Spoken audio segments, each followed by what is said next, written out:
Good morning, friends. Sunday, 10 o'clock on the dot, May 23rd, the 12th of Sivan. We're studying Talmud, Talmud Shabbat, 5th chapter, page 52b, and we're going through the whole Talmud. Today is the final day where you get a free no tachnon in shul, because it's the last day of the Miluyim, of the makeup days and temple times, where Jews being Ole Regel, who would go up to Jerusalem, would have the opportunity to bring the offerings associated with visiting Yerushalayim.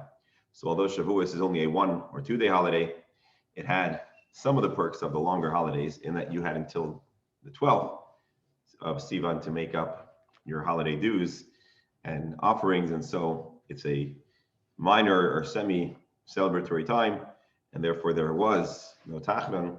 Tomorrow we'll resume our regular tachnon programming. But to the subject at hand, and again, as I mentioned, today we'll read an interesting story that I'm sure we'll have some thoughts about. We'll then do a little animal psychology. Today we're going to have on the chair, on the couch, a goat, and we'll try to get into its inner workings. And we'll ask the doctor if there's any parallel between goat psychology and human psychology. I have a feeling there might not be, but let's take a look. So we'll share the screen. Here we go. So just to remind you, yesterday, or rather on Friday, we were talking about heightened security, extra harnessing, if that's considered a burden because it's overkill, or if it's considered a fair upgrade. We ended up seeing a machloket, a debate in the Tanoim. The first opinion says it's not permitted, and Hananya, who's going to keep him being referenced as Hananya, taught that it is acceptable to upgrade your animal's securing, harnessing devices. And the line that I think we didn't read yesterday, although I'm surprised if we didn't, is this line. Amar Rav Huna bar Chia, Amar Shmuel. Huna, son of Chia, relayed that Shmuel taught, Halacha kechananya. I think we did read this. The halacha is that if you do have a little bit of an upgraded security system on your camel or horse or mule or donkey, it's not considered a masoy, it's not considered a burden. It's considered, you want it to be extra careful that your favorite donkey didn't run away. And that is that for now. We're going to revisit Hananya in a bit, but for now, that is the end of the conversation. Let's just take a look at Rashi's phrasing. Vinitirusa yetirta, extra security, extra securing. Lav masoyihu, it is not considered a masa, a burden that is prohibited. Rather, it is considered an acceptable securing gear, and therefore it is not a problem according to Hananya. And Shmuel says that is reflected in the halachic, in the halacha. Now let's take a look at a new story, which again, I think will have some interesting discussions. Levi Bereid Rav Huna bar Chia, Rabba bar Rav Huna, two great rabbis, one a teacher and one more of a student. Levi being more of the student, Rabba, senior, maybe a teacher or a senior sage in this dynamic. Havo ka'azli bu'orcha were traveling together. Kadme chamora de Levi lechamora de Rabba bar Rav Huna. So they were riding alongside one another, and all of a sudden, Levi starts revving up his engines, and he takes off. And his donkey ends up in front of Rabba bar Rav Huna's donkey. So if you were driving alongside, I don't know, your rabbi, your chief rabbi of I don't know what, and all of a sudden you zoom off and speed off in front of him, would that be considered disrespectful? Probably not. I mean, I guess there are ways to be obnoxious with your engine if you have the right kind of car, but hold on a second. But Rabbi Steinsaltz adds on its own initiative. That's a big difference. I'm sorry? Rabbi Steinsaltz adds on its own initiative. Raphael, that's the problem with Rabbi Steinsaltz. No, I don't mean that's the problem with Rabbi Steinsaltz. That's the problem with having a translation before we It assess changes the whole picture. Yeah, but that fair. So I was sharing with you the thought process. If we wouldn't have Rabbi Steinsaltz giving you the information, you would have to find that out in another few lines. But fair. But how do you know if a donkey goes ahead on its own initiative, or if someone has it go on its own initiative? You know, you spur him like a horse if you did it. All right, so let before reading on his own initiative, would that be considered in your mind disrespectful or distasteful? If you're walking with somebody, you're going together with somebody from shul to your home, then all of a sudden you dash off. Could that be considered socially awkward or rude? But that's you doing something here. But please don't the get problem bogged is down. the problem is the donkey, not the rabbi. Please don't be bogged down at this moment by the commentary that Rabbi Steinsaltz throws in. I'm teaching you the Gemara. So we're presuming that he did it on purpose. Is that what you're saying? We're presuming that we don't know. How would you read a social interaction where you're walking with somebody and they would run off on you? It says Kadmo Chamora, not him. Well, obviously they're on the. Okay, let's not get bogged down. Okay, I agree. So Beryl, now let me ask you: if you're walking together with Alan to your building, to the Lamer, in the Alte Gute Zeiten before the summer, and all of a sudden Alan, the Kohen Gadol, dashes off on you. It's not the right example. I'm walking with Alan. We both have dogs. His dog takes off. Alan says to me, "What do you want from me?" I'm not walking with you. I'm giving you an example. Forget the Gemara. I'm giving you an example, and I want to know your opinion. I value your opinion. If you were walking with Rebbe Allen and he would run off on you, how would you respond? I certainly wouldn't try to chase him. He's younger. You wouldn't chase him. You'd probably think, oh man, something strange must be going on, because otherwise Alan's a real mensch and he would never do such a thing. Right? Exactly. That's what you would say. Okay. So in the Gemara story, obviously they're not walking by foot, they're driving their cars or they're riding their donkeys, but a similar event transpires in which Kadmei Chamara de Levi Lechamra de Rabbi Baravon. Levi's donkey lurches forward. Now, the only way that Levi is going to lurch forward is his donkey going forward, because he's riding a donkey. And the donkey ultimately took the step. But I don't know enough about riding donkeys, but apparently, and Rebel, correct me if I'm wrong, one could inspire their donkey to go at a faster pace. And one could also encourage their donkey to maintain a steady but present pace. And so, Cholash daite de Rabba bar Ravuna. Rabba bar Ravuna was, again, Cholash daite. How would you translate Cholash daite? I know what Rabbi Steinsaltz translates. How would you translate Cholash daite? Anyone here?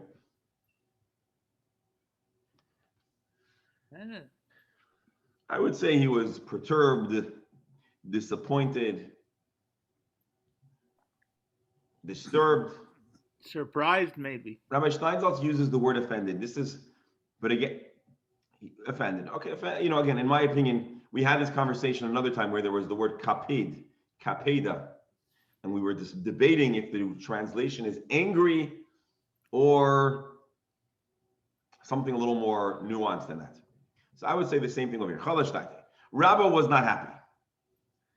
Was he offended? Was he disappointed? Was he slighted? What's the right word? I'm not sure. But Rabbi Steinsaltz here says offended. Why was he offended? Well, because his travel mate all of a sudden just drove off into the sunset on him.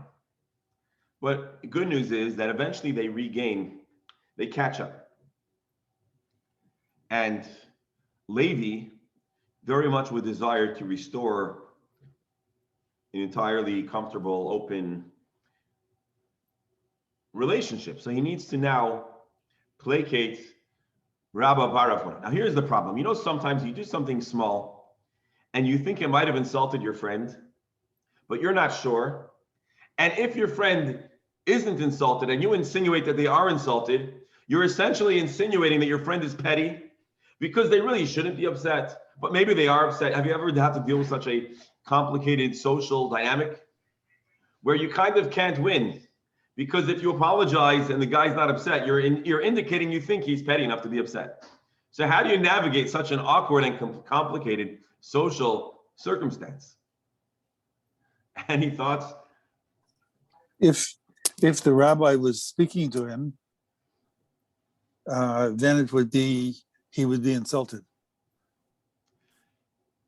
Because it says here that the donkey went on its own initiative. Right. So all Levi has to do is when the donkey stops, is wait for the rabbi to catch up and say, "I'm sorry, the donkey took off on its own." But why are you saying I'm sorry? You think I'm insulted? Well, you think I'm so petty that I got insulted just because your donkey took a few steps? If I was standing in a corner and talking to you, and all of a sudden you'd run off in the middle of me explaining something to you, I'd be insulted. Sorry about that. I think your question, Rabbi, is it better to say nothing? Yeah, so that's the question. And such a thing could happen. Ironically, a greater affront is easier to apologize for because everyone can agree that it was an insult. The slighter the insult, the more nuanced the social breach is, the harder it is to fix the situation without having to say, "Oh, you petty guy, you care about every little," So first, let's see Rashi why he might have been upset or perturbed at a breach of social convention. Let's see Rashi. Shahaya Gadol, Rabbi Bar Huna was the senior authority person in that relationship. And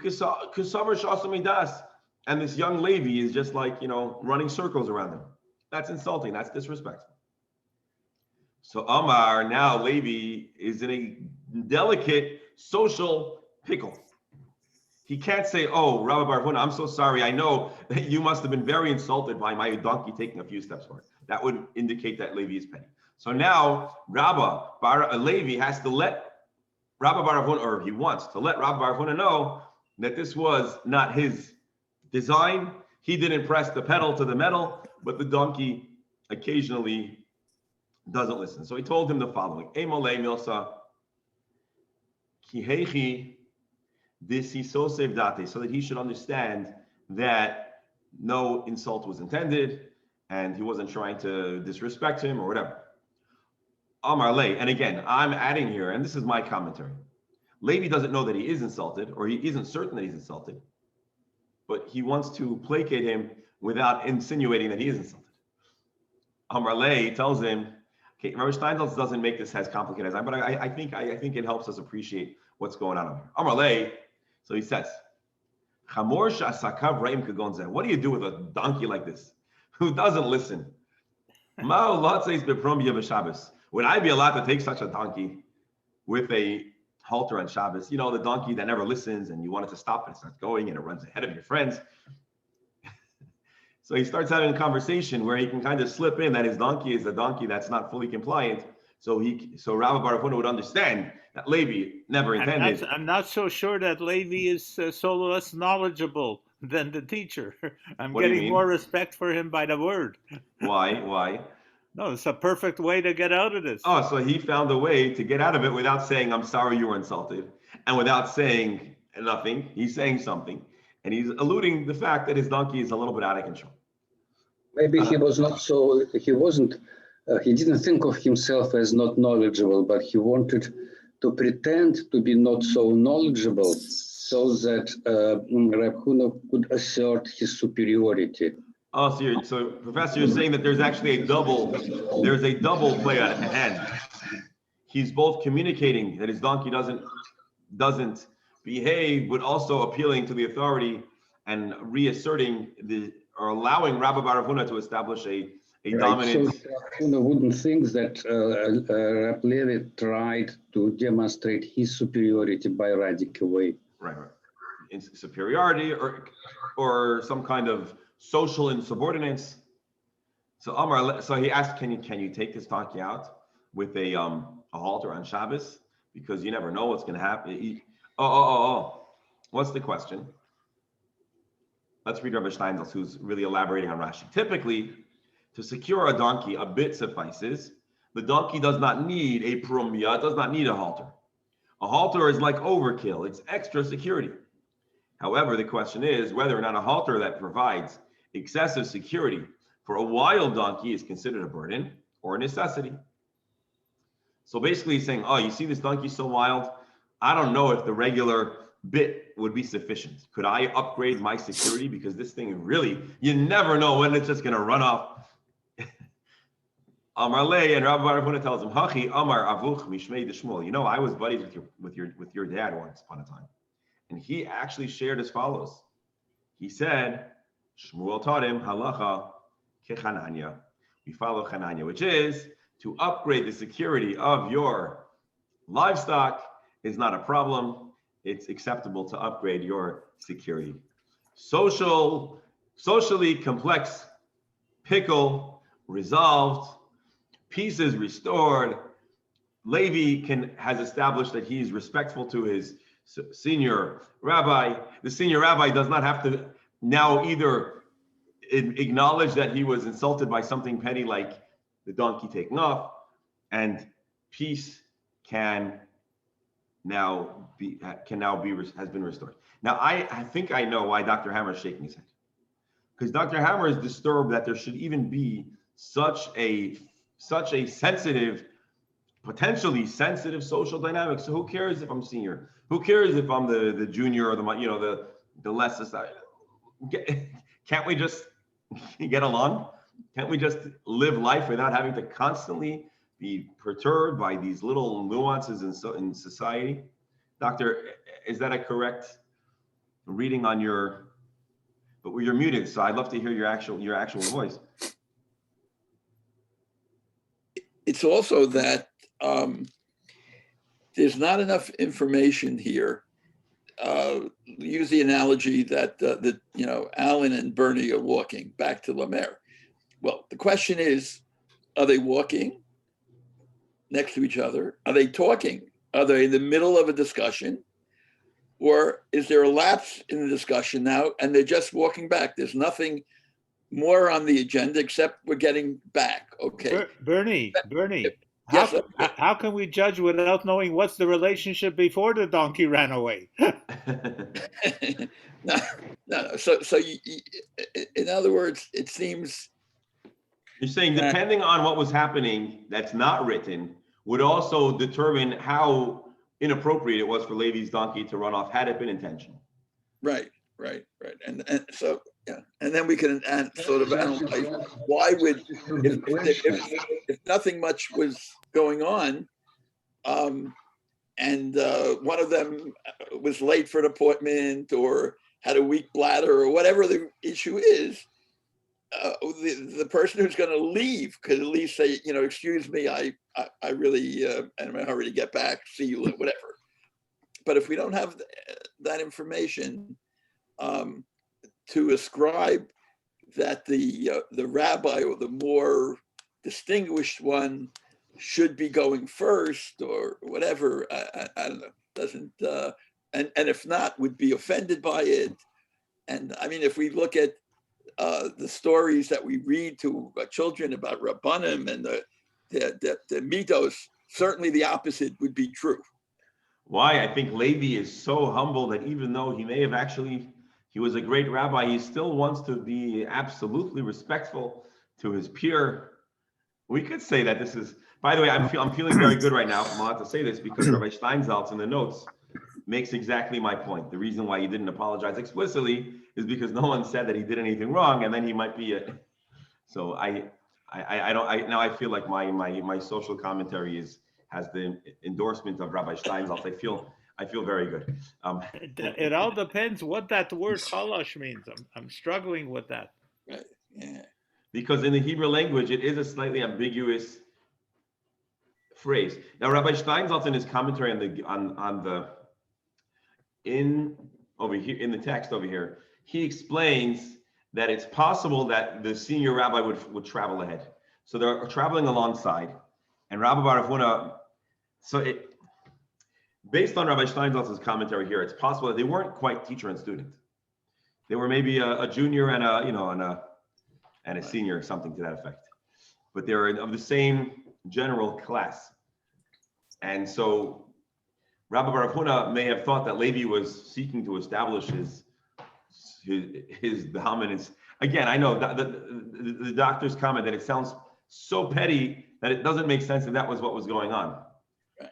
But apparently there were these social nuances that are hard for us to appreciate that might have existed to some of the folks that we're dealing with.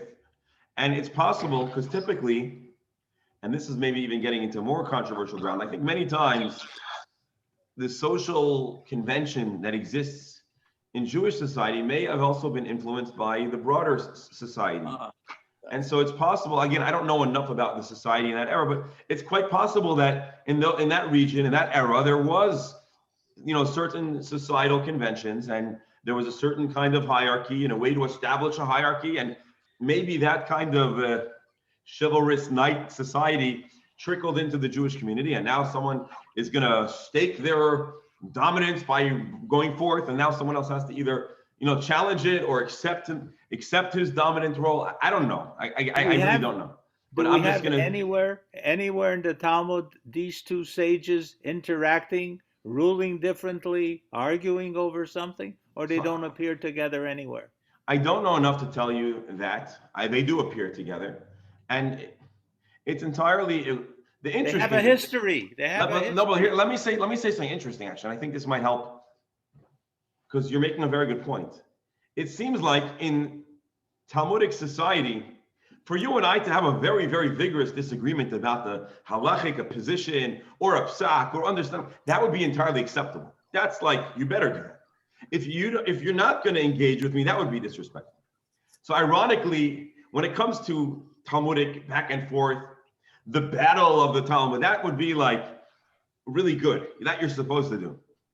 But all of a sudden, when it comes to like other parts of social life, we were a little bit more on shpilkis. We're a little more delicate. And again, I don't know, but I suspect this may have been based on the general convention at the time of respecting one's peers and asserting dominance and the like, and it probably trickled into. If it would be Hillel and Shmuel, I would understand the story very easily. Rabbi, what I don't understand in this is the Torah explicitly says that you shouldn't, on Shabbos, you can't make your animals work. And riding a donkey, you're making the donkey work. Yeah, so this story did not happen on Shabbos. Otherwise, we'd have these two rabbis in big trouble. I thought I saw it on Shabbos. No. They're riding on a weekday, and for Levi to be able to casually say, my donkey is a troublemaker, he asks a question. On Shabbos, could I harness my donkey with some extra? Okay. So look, there's a lot that should be discussed. It is an interesting story, and in general, whenever we come up to these more social stories that convey somewhat of a social dynamic, it's always more interesting and a little more obscure, and we always want to try to understand what exactly was really going on. And I find it interesting, but it's also the reason why I have trouble sometimes with some of the translation, because in general, going from Hebrew or Aramaic to English, there are many times multiple words that because there's a spectrum. So just like kapid could be a spectrum of emotions, chalash date could also be a spectrum of emotions. Could be offended, insulted, slighted, disappointed, disturbed, mild, miffed. I think miffed might be a little lighter than this. It's like there's a whole, and then in English, there's a lot of different words to describe insulted or offended. But for me, I learned something unique today. I learned from this that just don't say I'm sorry, just like that. Don't apologize right away. You might be doing something wrong. Sometimes an apology could actually be an insult. Who would think of that? I'm sure it's been contemplated, but it's an interest, Doctor. I think you're right about the secular society in those days. I mean, there's a real caste system, but there's been a real caste system in the Jewish society from the beginning, and even today. I mean, let's face it.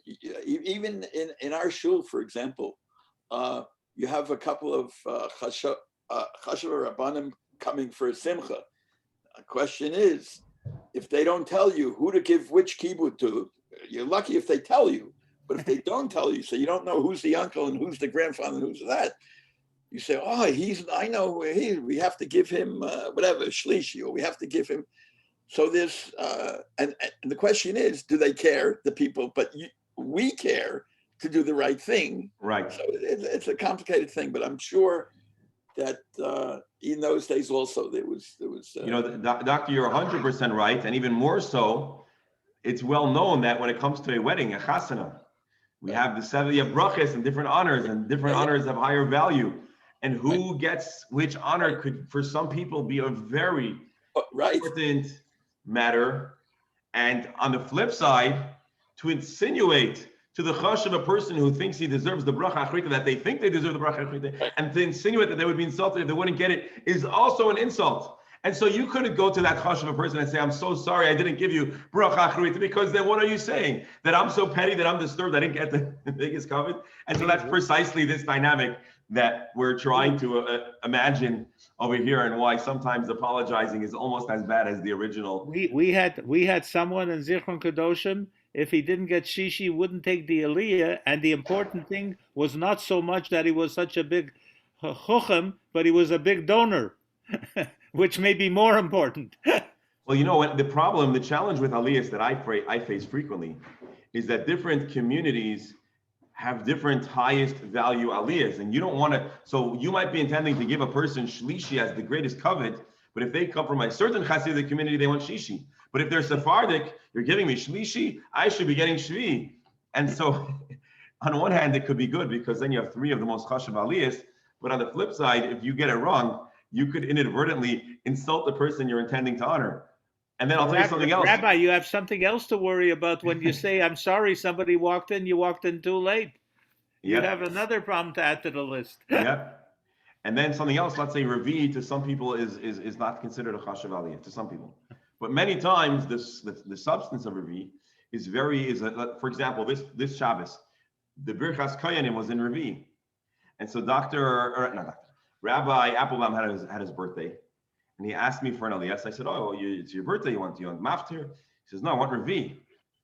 So I said, you want Birchas Koyanim. But no one would, it's possible that someone wouldn't default to think that you should give someone a Revi, but a lot of times you have to look past the title and look into the substance. And many times it's actually a beautiful, wonderful kibbutz. And so, yes, even to this day, or maybe even more so to this day, there are similar parallels. And on the flip side, to hear it described the way I described it, it's kind of petty. So now when you have a problem, you'll ask the Shaila what you could do with the donkey on Shabbos to the guy. I have a donkey. Actually, Beryl, you're right. If there's a real Talmud Chacham, you can say, "Oi, my donkey," and the person's going to know that you're referring to this Gemara. Exactly. Rabbi. Yes. If I may just digress for a moment, because you mentioned weddings and giving honors. In my family many years ago, a nephew went and fell in love and was getting married in Israel. We went for the wedding together with my sister and husband and other people from the family, who was a rabbi, is a rabbi. Mm-hmm. Okay, and they married the daughter of a rabbi in Israel, a Sephardic rabbi of Moroccan descent. Oh, wow. The day before the wedding, it almost was ice, shidduch, because the ketubah. Oh. They wanted the value to be an outrageous amount of money, and the girl and the family knew that. My sister and brother-in-law, he was an Orthodox rabbi, in whatever, and that amount of money he never saw, never would see, never whatever, and they put down on the ketubah. They had written the ketubah. My brother-in-law, what he would do in New Jersey, where he was a rabbi, whatever, and it had to go back and forth. This is less than 24 hours before. Wow. Serious, because I happened to be there and involved, and the poor Chassan Kala, I mean, really, the poor Chassan Kala was so, the young kid, they didn't know what to do with it. Well, anyway, this Tuesday they're making a wedding of their son, so that I'm sure beautiful. everything is good. But it's a reminder, you got to read the fine print. Yeah.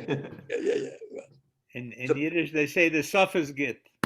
The Suf is good. Well, that's the problem when you have two Machatanim who were both Rabbanim, see, and from different Cultures, backgrounds. yes. Anyway, But you could rule that as Dover Shelo Kayam.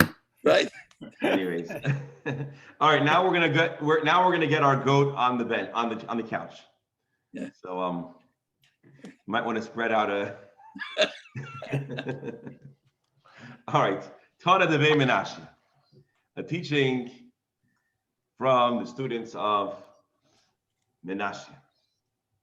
Is Shechakak la bein karnel. If your donkey had a hole carved into its horns, yotzat be'afsor b'Shabbat. It can go out wearing an afsor. It can go out wearing a bit. Now let me explain to you the issue. Rashi is going to explain it. What's wrong with a goat and a bit? So Rashi says, Im tachlu b'chakikas karen, it would work. You're allowed to fuse or attach the bit and then the harness through a hole in the horn. However, b'kshira ba'alma, if you were to simply tie the system on the goat's head, loy, you're not allowed to have your goat wear this kind of harness. Now, if I'm not mistaken, you don't usually see goats wearing, in general, a bit and a harness. They're usually more wild and allowed to run around, I believe. And halacha is saying that you really shouldn't apply a harness to a goat, at least on Shabbos. Dilma sholfa mereshe, the goat can slip its head out. Mitoich sheroisha dak, because goats tend to have a fairly narrow head relative to other animals. Vihi mitnaketet, mitnateket, likano likana, the goat shakes its head back and forth. Kishamoy shchinaisa, when it's being pulled. And we're afraid that the goat will slip its head out of the harness or whatever that you're leading it by, and you're gonna, until you notice and figure out what to do, you will have carried the harness that's now not on the goat in your hands in the public domain. And so because goats are able to slip their heads out of their harness, you shouldn't even try to put them in a harness on Shabbos. However, if you fasten it to a hole on their horn, then they're less able to extract their head from the harness. This is not the psychology. We're almost there. Okay, maybe I overpromised, but let's see. Ba'i Rav Yosef. So Rav Yosef has a question. What if you attached or wove this knot into the beard of a goat? Rashi shekashar seyar zikna kimin nekev. You tied up the beard, you turned it into a hole, you made a knot, and you ran the system. Again, I don't know exactly how it works, but somehow they tied it through the beard's goat. That is the question. Are we going to say, being that for the goat to now schlep, this harness that's attached to its beard is going to hurt the goat? Lo asya linatocha, the goat is going to restrain itself and not slip its head out of this harness. We're still concerned that the donkey is going to schlep and pull, and eventually it'll become loose, and then the donkey will slip out of its harness. And now the owner who's leading or holding onto their goat in the public domain will be carrying in the public domain. We still have not answered it, so I know you're going to ask because I'm asking, but we're going to wait till the Gemara to introduce it. Since when and how would one be even allowed to lead a goat in the public domain to have to worry about being left holding its harness? But at this point, suffice it to say, you're not supposed to harness your goat. But what if you attach it to the goat's beard? Gemara answers our very favorite answer, teku. It's going to remain unresolved until Eliyahu Hanavi comes, maybe speedily in our days, and add this to the list. Eliyahu Hanavi, can we put the harness on a goat using its beard? So basically the question is the goat going to be restrained because of the pain that's triggered by its attempt to schlep off the harness or not? How do goats respond to pain?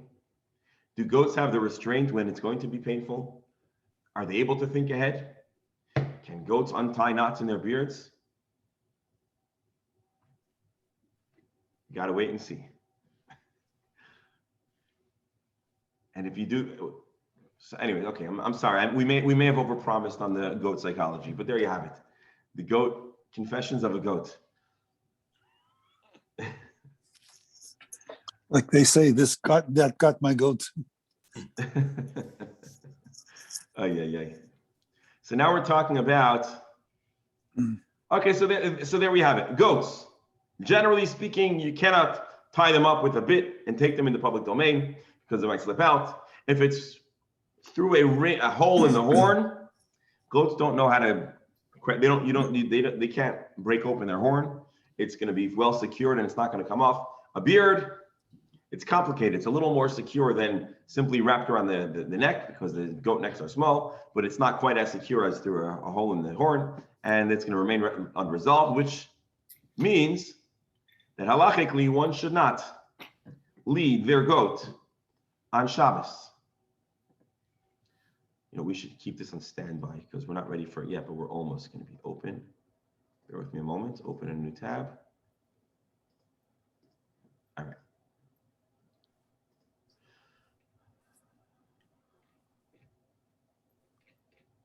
All right, so what I have opened in a separate tab is the this text in the Code of Jewish Law about animals and their harnesses. I just need another 30 seconds or so. Alan. Yeah. I owe you a phone call about how I didn't stay at the hotel. I'll call you later. I was here alone, didn't have your phone number, but Rosalie has. So I'll call you later. Okay. You want to take it down now? Let me get a pen while he's gone, maybe. Yeah. 1 second. We start talking about a goat, they won't know what we're talking about. Okay, go ahead, Alan. 514. Yeah. 217. 217. 89. 89. 70. Okay. Call you right after this. I suppose if you were seeking a refund for today's shir, you could say we spent more time getting into the minds of humans than into the minds of goats. But now we're going to continue on to another. We're working our way up to a cow. All right, Tanan Hassam. Let's quote the Mishnah that says that a cow cannot go out in public, the public domain, b'ritzua shebein karneha, with a strap between its horns. And our Gemara now is going to try to figure out what is the function of the strap and why is it prohibited. This is going to be in our Mishnah, so we're going to study this in the near future. Amar Rabbi Yirmiyah bar Abba. Rabbi Yirmiyah bar Abba commented regarding this teaching about a cow who may not have a strap in its horns. Pligi bar Rav Shmuel. There is a debate, a halachic debate between the great Rav and Shmuel. By the way, I don't know if you noticed this, but our Gemara, we've had a lot of debates between Rav and Shmuel.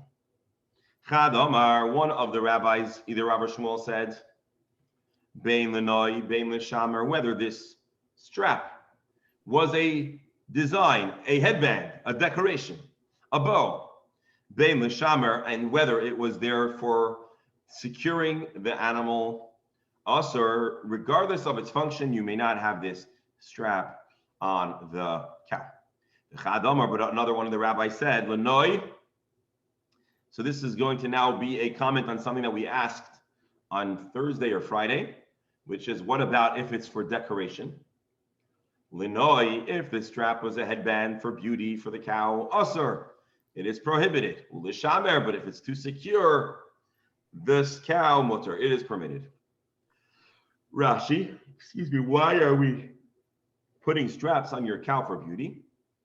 Shetzoiva, it's dyed. Vikola, I believe it's like knotted or bowed. Lenoi, bein karneha, kimin kliya, like some kind of weaving. Mikera lekeren, between the two horns. Veina oiksava. So you could fathom a decorative bow or adornment on a cow's horns, and it's not used to hold on to the cow to lead it. Now, where do I think we talk about decorating an animal's horns? Mark, can you, how do we describe the procession that would lead? On the way to the Bikurim, on the way they take the. Okay, so what do we read about? What does it say about that? Basically, they decorate the horns. I think with gold. Actually, I think it is. Yeah.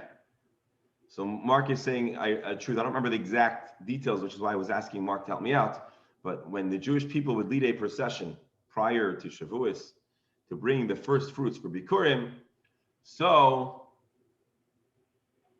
there was a whole procession and there was baskets and decorations and music. And I believe there's a description of how the head of a cow that was used to lead the procession would be adorned on its horn. So it's not unheard of to place a bow or to adorn your cow's horns, especially, I mean, again, in modern society, there's a little less livestock in, like, you know, the center of our social interactions. But if you think of, you know, the competitions you have in more of a rural America between the farms, you know, you're all the different, so you could imagine putting some kind of bow on your cow's head when it has to go for the, I don't know, I don't even know what the categories of, like, the most desirous cow might be, but we can imagine such a thing. Usher, why would it be prohibited? Explains Rashi. Why would someone think to prohibit a strap that's used for securing the cow? So Rashi explains, the para mintara veloy achiza. A cow is secure not by holding it by its horns. Elomaylicha lefanav. It's led by a string in the front of it. And so there is a rabbi who is of the position that this extra strap on the horn is overkill and therefore not security, but a burden. But the other rabbi says, listen, an extra strap, you can never be too certain with your animals. They sometimes have minds of their own, and it's not considered a burden. It's considered an extra tier of security. Maybe they put the stuff on the cow to attract the bull. Maybe. So here, let me ask you like this. Can anybody try to take a stab at which rabbi might have said was totally restrictive and which rabbi would be not totally restrictive? Which rabbi would allow securing a cow with a horn, with a ribbon? Hanina is the one that's less restrictive. Hanina. But between Rav and Shmuel, who is more restrictive and who is less restrictive? This would be extra credit on the test. This is not a. Anyone want to try to take a stab at this? I think Shmuel was the one who. Beryl? Kol hakavod. I'm pretty sure that Shmuel is the one who talked, like Hanina, that extra security is not considered too much security. It's considered a fair degree of security. So based on what we've studied until now, it would be reasonable to infer that Shmuel is the one who said, L'noi asur, l'shamer mutar. Now let's see if the Gemara agrees with Beryl. Amar Rav Yosef. Rav Yosef says, Tistayim, we should conclude, we should be able to establish the Shmuel who the Amar L'noi asur, the Shmuel who said that for beauty it's prohibited, u'l'shamer mutar, but for security it is permissible, precisely like Beryl. Amar Rav Huna bar Chia, Amar Shmuel, as Rav Huna bar Chia conveyed to us in the name of Shmuel, halacha kechananya. Folks, kol hakavod. Well done. I think we got it. But nothing's as simple as that. So this is Rav Yosef's explanation. So Beryl, you and I saw this Gemara and we identify with the interpretation of Rav Yosef. However, as you may recall, Rav Yosef had a important student who frequently engages with him, and we've encountered a number of these engagements.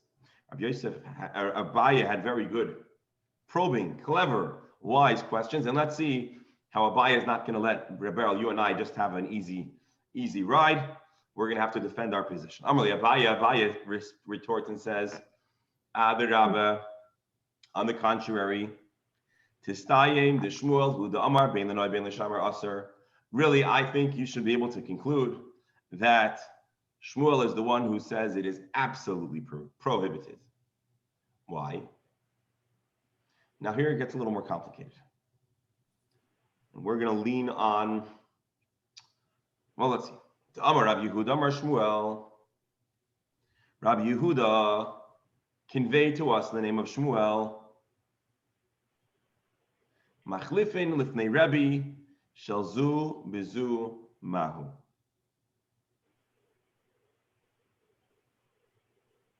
Let's read Rabbi Steinsaltz. Rabbi Yehuda said that Shmuel said. The students mixed up the details of the Mishnah in the presence of Rebbe.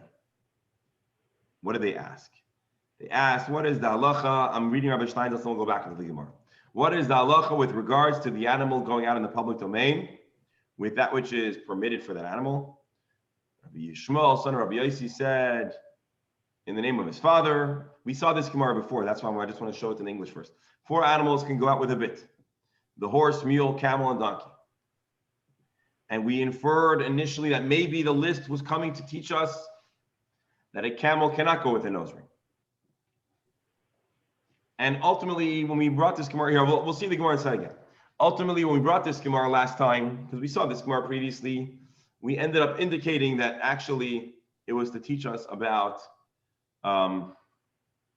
not extra security, but a diminished security. But for the purpose of this Gemara, let's see. Apparently, according to Shmuel, an animal may not go out on Shabbos with a device that provides excessive security. Because again, Shmuel is the one who quoted a teaching of a Mishnah, and along with the teaching came an assumption. And the assumption was, should we not exclude a camel going out with extra security of a nose ring? So based on Shmuel's question, forget how the conversation was resolved. Shmuel's question seems to indicate that he does not support overkill. Now, you're confused if you're confused for a good reason, because now it seems like we have 2 different statements in the name of Shmuel. One that Beryl and I strongly depended upon, in which Shmuel says overkill is not overkill when it comes to security. You can never be so secure. Abaya brings another conversation from which he infers that Shmuel was comfortable and was looking to say that you cannot do overkill with security. Samiha mikameha. And the Gemara answers, delete this statement we just read because of the earlier statement. Basically, this teaching over here, which seems to show that Shmuel is inclined to be very strict on security, must be rejected. Why must it be rejected? Because we already know that Shmuel is pro extra security. Let me just read this text again inside, and then we'll keep score. Amarli Abai. So two opinions presented with two rabbis. One says that a strap on a cow for Shemira is permitted. The other says a strap on a cow is prohibited. We wanted to infer who is who. So Rabbi Yosef says, obviously Shmuel is the one who says that we follow Hananya, that there's no such thing as overkill with security. Step 1. Step 2, Abaye says no. And he brings a little bit of a complicated quote upon which Shmuel seems to be pushing to disallow overkill in security, extra security. What was the statement? Shouldn't we disallow a camel to have an iron nose ring if it's a male, more passive camel?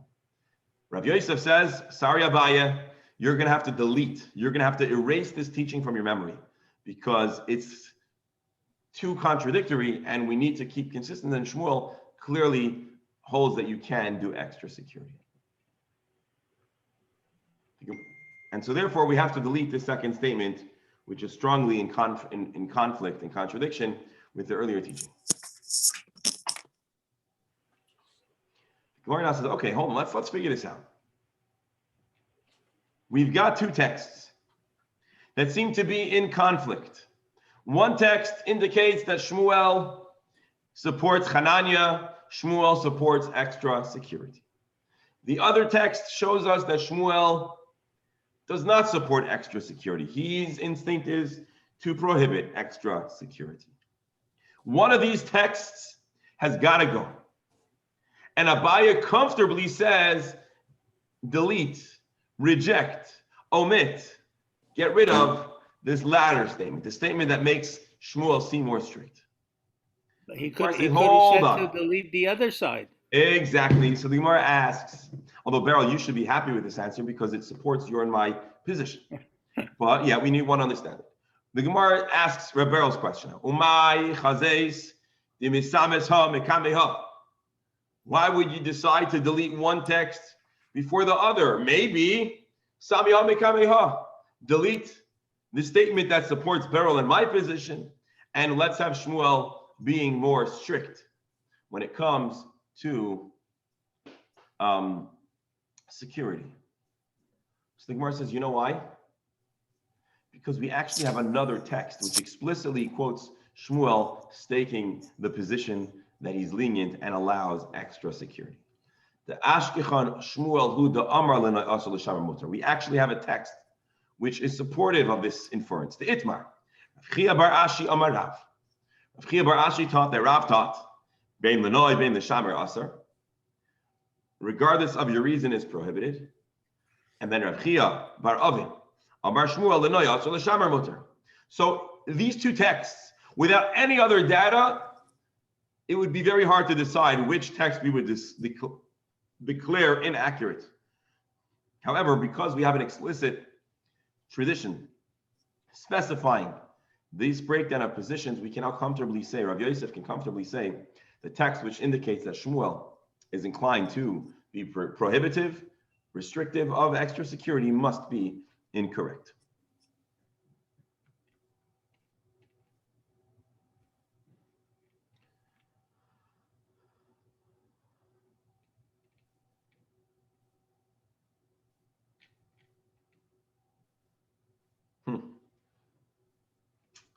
So what was the halacha regarding a strap on your cow's horns? If it's for security, it's not a burden. It's not a masoi. It's not called working your animal. Because remember, the whole issue here is you're not allowed to have your animal work on Shabbos. And if your animal works on Shabbos, it is a desecration of Shabbos. How can an animal be working on Shabbos? Well, obviously, if you attach a plow, that would be a problem. But also, if you place a burden on your animal's back, that could also be a problem. Well, we're now going to challenge or try to figure out if a bow is a problem or not, based on another brisa. The brisa here, if I'm not mistaken, is talking about the law of the red heifer. So as we know, the red heifer was one of the rarest events in Jewish history.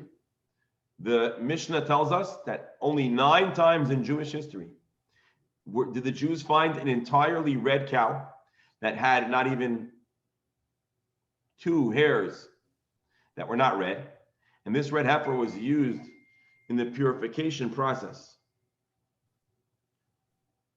for someone that was in contact with a human corpse, human remains. And there are many restrictions for this red heifer. Besides for its fur or its hair needing to be entirely red, it also must have never been used for any kind of labor. The verse in the Torah says, Asher lo Allah aleha ol, that it never had a yoke. It was never compelled into service, into duty. Zos chukat haTorah asher tziva Hashem et Moshe. How does it go?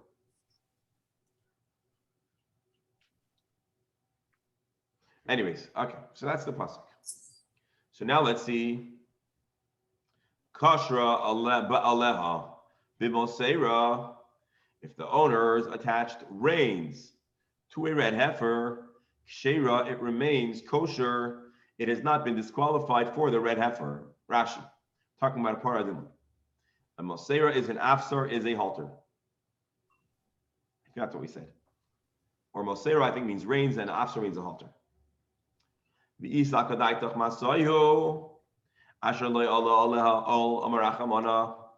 Clearly, the Torah does not consider this a burden, not a burden for the laws of Red Heifer, and not a burden for the laws of Shabbos, because if it was considered a burden, this animal would already be disqualified.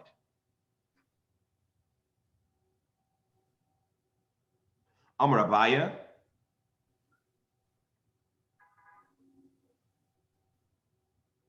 b'maylicha me'ir le'ir. A paraduma, when it needs to be led from one place to another, then a bit and this harness is essential. It's not considered overkill. Therefore, for the laws of paraduma, it's not considered a burden. Rashi explains on Shabbos, when you're letting your animal graze, then it would be considered a burden. Rava adds, no. You know why by a para aduma, extra strap and extra harness is not considered overkill? Shani para didameha yikarin. A red heifer is one of the most valuable items that could exist in your life. And so it's not considered overkill to be extra careful to secure your red heifer. You're going to watch that thing like a hawk from the moment it's born, says Rashi. Ravina says, Bimoredes. We're talking about an animal that's very wild. And therefore, it doesn't cooperate. And so under such a circumstance, it would be acceptable to place a strap on it. However, this does not prove necessarily that it would be acceptable to place a strap on the head of a cow for the purposes of the laws of Shabbos. And this, my dear friends, concludes this section of the Gemara, and I believe this concludes our discussion for today. So just to give a fast recap, today we spoke of three subjects. We told the story of Levi and Rabba Bar Rav Huna, I believe, and their awkward donkey ride, where the Levi's donkey lurched forward, possibly looking like he was trying to be insubordinate and disrespect his riding partner. However, as discussed at length, sometimes an apology is even worse than the initial offense, and therefore the best he could do is clue in his friend to let him know that he was not intentionally trying to be disrespectful. Second segment of the Gemara was a discussion about goats. Goats have narrow heads and they're hard to harness. And so typically on Shabbos, if you harness a goat, you're just about asking to end up holding the harness in your hands while the goat runs free. Unless you utilize the goat's horns. If it's attached to the goat's horns in a hole in the goat's horn, then the harness is a little more secure. And the question that we remained with was, what about the goat's beard? On one hand, it's going to hurt the goat to resist, but on the other hand, you just never know. That was point number 2. And point number 3. I want you to listen in a few minutes. Point number 3 here was a discussion about, and it ended up being a little bit of a lengthy discussion about a cow. Can a cow have this extra ribbon on its head? And it's in a future mission that we're going to study. So the Gemara says, hold on, is it for decoration or is it for security? Well, if it's for decoration, everyone agrees it would be a problem. But if it's for security, there was machlokes Rav and Shmuel. And we didn't know who said what. So Reb Berel and Rav Yosef asserted, of course, Shmuel is the one who was inclined to be more lenient because he paskins like Hanania. When it comes to securing their animal, there's no such thing as overkill. Abaya challenged Rav Yosef's understanding based on another text, which was a little obscure, but the point of it, if I understood correctly, is that Shmuel is pushing to be more strict, to not allow one to upgrade the security of their animal. And Rav Yosef says, well, there's an easy solution. You just got to delete the text that disagrees with me. And so the Gemara says, hold on, are we able to just blow up, obliterate, or erase, put a little white out because the text doesn't agree with your position? And the Gemara answers, no, we have two conflicting texts, but we have even another supporting text which tells us that Shmuel is inclined to be lenient, and therefore we'd have to at the very least remove Shmuel's name from a teaching that is inclined to be more strict. We then introduced an interesting discussion of paraduma, because a paraduma also is not allowed to have a burden, just like Shabbos. And we thought that there would be a good analogy, but ultimately it's not acceptable to bring an analogy between paraduma and Shabbos, because number one, maybe the paraduma is being led from one city to another, and when you're on the road, you want to be extra secure. Or alternatively, the paraduma is very valuable, and so you're not crazy for securing it extra carefully. Or Ravina says, maybe we're talking about a really wild paraduma, and you need to keep that thing in control, and therefore maybe you added some extra security, but otherwise we don't know. And that concludes today's Gemara, my dear friends. Thank you all for being on today. They're trying to raise a paraduma in Israel, you know. Yeah, today with genetic An effort. Mirza Hashem, should be so. Every time they have one, they always find something wrong. Yes, it's not so simple. And they had one in New Jersey, and then everything was fine. And all of a sudden, she was pregnant. That blew that one. They didn't watch her at night. Anyways, dear friends, shkoyach, thank you all. Okay, And shkoyach. let's hear good news from Israel, from Klal Yisrael, from America. Amen. And let's try not to, I think we should, if you see a headline, you can take it seriously, but I think it's important not to buy into it, the instinct to panic and freak out and be afraid. And we announced today in Shul, because someone told me that they saw some headlines and they're afraid to have a mezuzah up. I think our response is to encourage very proud, visible Jews. And so we announced today, Bli Neder, we're going to put up 100 new mezuzahs in town. And for a person that doesn't have a mezuzah on their front door, the shul will gift it to them as long as they put it on their front door in a visible manner. And I called the sofer and I made an order for 100 mezuzahs. And I think everyone in our own way, we need to be proud. My advice to them was put up a bigger mezuzah. Put up a bigger mezuzah. So if you know a neighbor or a friend that would like a mezuzah or they're not sure what to do, tell them they can have a mezuzah for free. All they need to do is put it on their door. And again, my opinion, you don't have to agree with me. Being proud is the only, and open and present is the only thing that will is the appropriate response to those who wish to keep us. Rabbi Yehuda would agree. Shkoyach, have a wonderful day. Thank you. Have a great day, Shkoyach. Thank you. Shkoyach. We should all stay in good health. Amen. Amen. Take care.